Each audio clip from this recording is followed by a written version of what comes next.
You know, the way they're fixing these cars, now he got in under the 12 car there, Strimmy, and he just probably too much rear brake for this point of the race. But the way the guys are fixing the rear of these cars for these short tracks, you can see Michael getting real loose there, getting in, trying to get under Strimmy, and just made a light contact. What I was telling you earlier about the hardest thing to do here is get in under somebody like that. Now you see the 18's already, when he went across that transition there from asphalt to concrete, the car jumped sideways. But you're using so much brake right there to stay off the guy on the outside that you actually end up spinning yourself out. You'll see when he goes across that bump, the thing jumps side, or it's not a bump actually, it's just transition. Too much rear brake underneath somebody, that's what happens. Scott Speed gave him plenty of room. Yeah. Scott Speed in the 82 was just a victim. Unfortunately, Scott Speed, if he'd have been a little further up, he wouldn't even know what happened. Yeah, he gave his line, Darrell. He's adopted a classic road race line. Late entry into the corner, late apex, and he's still staying just ahead of Labonte as Kyle Busch is up to the wall in turn 1. Keep corner. Watch this 11. I don't think he hit it. No, he didn't. Get what you can.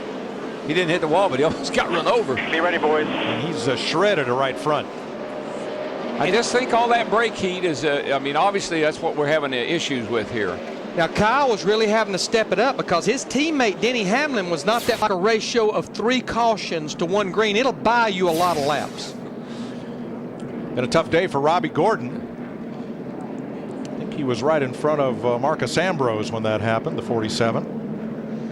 Boy, Reed Sorensen, David Gilliland just... Eric Almirola brings out the 10th caution of the day. Michael Waltrip will get the free pass.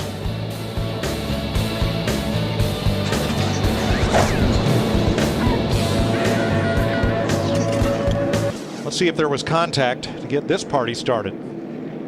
It's out of Michael's car, the Napa car. Let's see what he sees. He sees a lot of cars when one of them's his.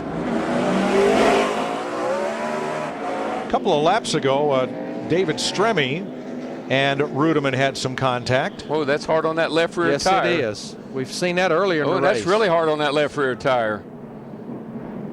And so he just used up the left rear tire. Boy, how bad do you want it? You want it bad enough that you'll spin the guy out to get it. And Rudeman was from the last caution. See if the 96 gets a little help getting off in the corner here. I believe something may have happened.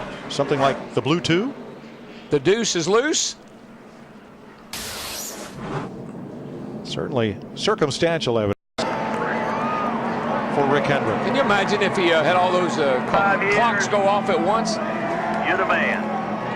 I think it's a little bit more than that. You're a little bit more than the man when you do what he just did.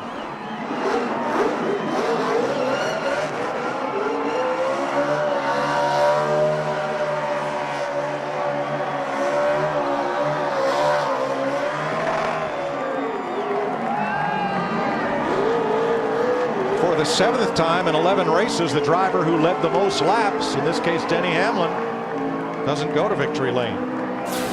Johnson did not lead this race.